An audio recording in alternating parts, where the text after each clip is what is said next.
Halo guys, welcome to my YouTube channel.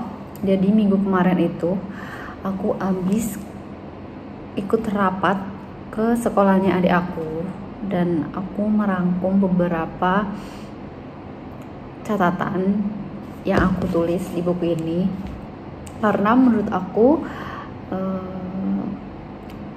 bapak gurunya itu memberikan penjelasan yang simple dan seharusnya kalau diterapkan itu sangat berdampak ke masa depan anak bangsa dan diri kita sendiri otomatis gitu. Jadi kemarin itu aku baru menulisnya, tapi kemarin tuh aku foto waktu kan di presentasi ya pakai proyektor, dan aku foto setiap setiap sub judulnya gitu. Jadi judulnya itu 7 kebiasaan anak Indonesia hebat dan disiplin positif.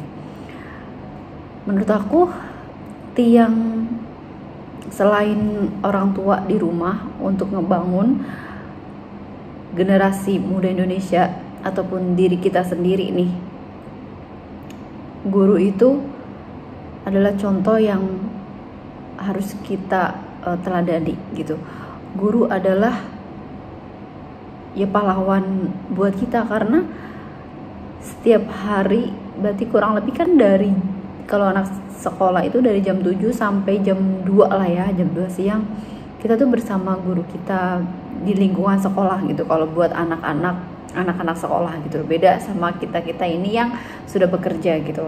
Nah, di saat anak-anak sekolah ini dia kan ya mencari ilmu, mencari pengalaman, terus di sana juga tempatnya belajar ya kan, terus tempatnya kita bisa belajar untuk bersosialisasi. Di saat masih kecil kita bersosialisasi dengan teman, dengan guru dan lingkungan sekitar gitu. After kita lulus kita harus bersosialisasi dengan masyarakat gitu, orang yang tidak dikenal. Di saat kita lagi keluar rumah, di kendaraan umum, di tempat ramai, mungkin di ya tempat wisata, siapapun itu, nah anak muda atau pelajar itu sangat membutuhkan contoh ya seperti guru-guru yang ada di sekolahan di Indonesia sekarang gitu loh. Dan guru itu kan yang digugu dan ditiru ya.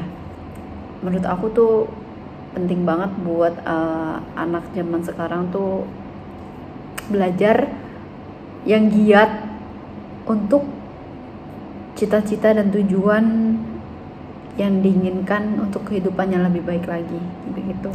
Dan 7 kebiasaan anak Indonesia hebat dan disiplin positif ini aku rangkum dan aku akan kasih tahu secara apa ya, yang menurut aku bisa kasih tahu ke kalian, teman-teman online aku.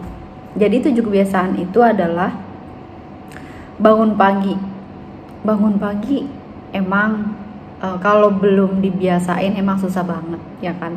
Apalagi kalau kita muslim kan harusnya bangun jam 5. Kalau bagus lagi bangun itu jam 3 untuk sholat tahajud, habis itu belajar, terus sholat subuh, terus belajar atau bantu orang tua begitu ya. Tapi kalau misalnya emang belum bisa, ya after sholat subuh ya seharusnya kita bantuin orang tua. Kalaupun emang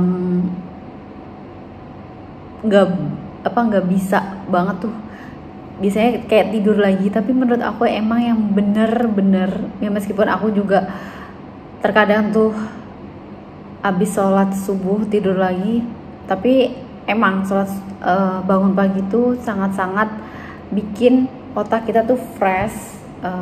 Di saat orang lain masih tidur lelap, kita tuh udah bisa berpikir jernih gitu loh. Manfaatnya bangun pagi, jadi kita lebih produktif gitu. Yang kedua kebiasaannya adalah yang harus kita bangun adalah beribadah. Kita kan di Indonesia ini punya banyak suku budaya dan agama juga berbeda-beda. Menurut aku setiap agama itu pasti punya nilai yang baik, dan menurut aku cara kita berinteraksi atau berkomunikasi dengan Tuhan itu atau dengan Allah itu sangat dibutuhkan, karena magis sekali ya. Menurut aku, dari pengalaman aku, setiap aku punya masalah itu ya balik lagi, kita cuma bisa mengadu kepada Allah gitu. Terus apapun yang kita kerjakan di dunia ini, mau itu lagi ujian sekolah, terus mau itu lagi dapat masalah di rumah gitu, kalau kita percaya sama Allah dan kita tuh beribadah, ikutin yang Allah mau, yang Allah minta, itu semuanya akan dipermudah. Oke? Itu yang kedua. Lalu berolahraga. Olahraga ini juga penting karena investasi buat badan kita. Aku merasakan badan aku di usia yang mau angka 30 ini udah mulai sakit-sakitan, karena mungkin mudanya aku juga jarang banget olahraga. Dan sekarang itu aku memang lagi suka sekali olahraga badminton atau lari, tapi tiap weekend. Gak apa-apa kalau misalnya kebiasaannya itu baru dimulai dari sekarang, gak ada kata terlambat. Dan investasi sekarang ini ya untuk masa depan kita. Kayak jatuhnya percuma kalau kita punya banyak uang tapi badan kita sakit, duitnya habis buat berobat rumah sakit gitu. Alangkah lebih baiknya kalau misalnya dari muda kita tuh berolahraga untuk ya fisik kita biar sehat terus. Habis itu kalau punya uang bisa pakai uang itu lebih baik buat jalan-jalan bareng keluarga, quality time daripada harus ke rumah sakit buat bayar pengobatan begitu. Oke? Ini yang ketiga. Yang keempat, makan sehat dan bergizi. Nah, menurut aku ya bersyukurnya kalau aku kan setiap hari mungkin bisa dibekelin dengan ayam, sayur, makan buah, terus ikan gitu. Tapi kalau emang belum bisa seperti itu, ada loh yang bergizi, misalnya nasi sama tempe sama sayur bayam gitu, terus nasi sama tahu, terus sama sayur oyong gitu, itu juga bergizi gitu.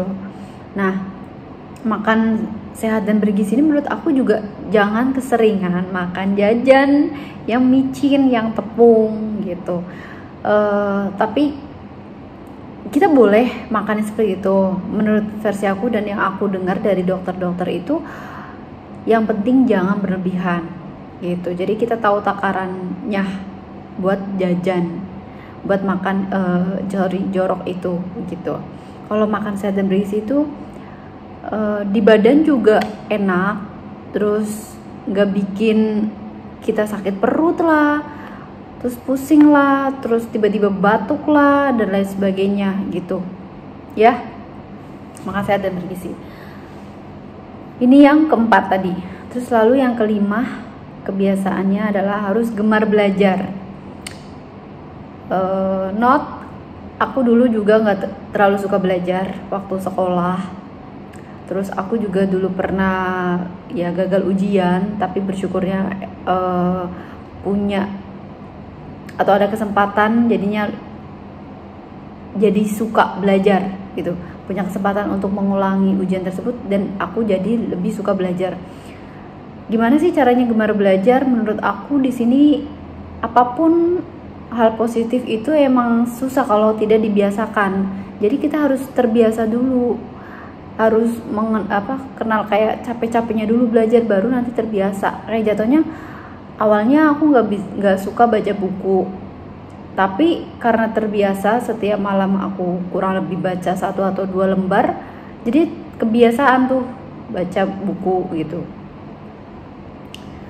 Terus yang terakhir adalah tidur cepat. Tidur cepat ini kalau seusia kita itu ya 7-8 jam itu cukup. Tidur cepat ini tuh jangan tidur di jam 11 ke atas gitu loh, 11 malam ke atas, karena menurut aku imun di saat kita kurang tidur itu berasa banget gitu. Karena kalau orang kekurangan tidur kan kayaknya lemas, lelah, letih, lesu, habis itu gak konsentrasi saat ngobrol, saat belajar, terus jadi ngantukan begitu sih menurut versi aku dan yang aku tangkap kemarin pas ikut meeting di sekolahnya adik aku.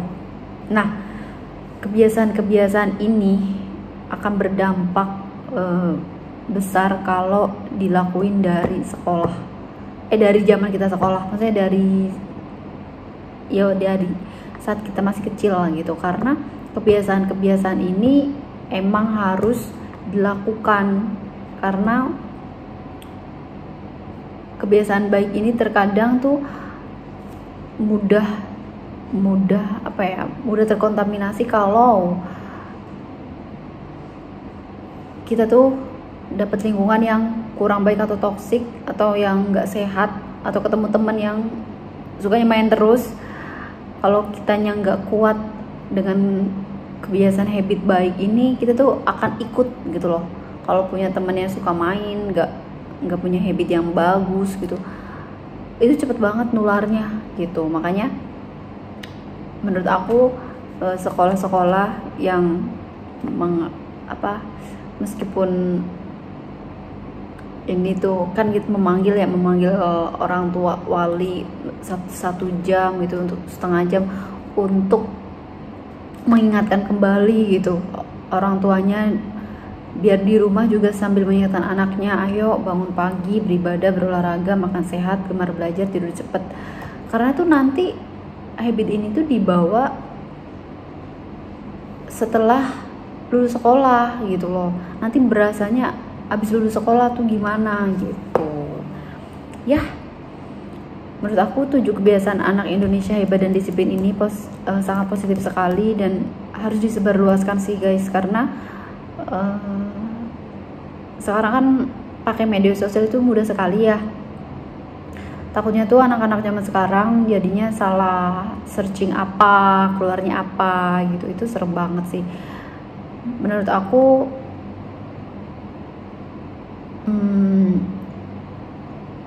Kita tuh meskipun ya bukan guru, tapi kalau misalnya kita itu bisa memberikan dampak positif buat teman-teman atau adik-adik kita atau saudara-saudara kita yang lebih muda dari kita, ayo bareng-bareng buat menyuarakan positive vibes itu atau kebiasaan yang baik-baik itu ya. Menurut aku itu aja yang aku bisa sampaikan dari yang aku terima meeting bareng wali murid dan guru-guru di sekolah adik aku. Semoga ini juga bisa membantu teman-teman online atau adik-adik online yang mendengarkan bukan podcast ya, aku bercerita ini. Dan kalau misalnya mungkin terlalu boring, harusnya sih enggak ya, karena ini menurut aku positif sih. Cuman emang aku masih belum bisa merangkai kata-kata yang lebih bagus lagi di depan kamera. Oke, udah segitu aja. Terima kasih banyak yang sudah subscribe. Jangan lupa like and comment. Bye.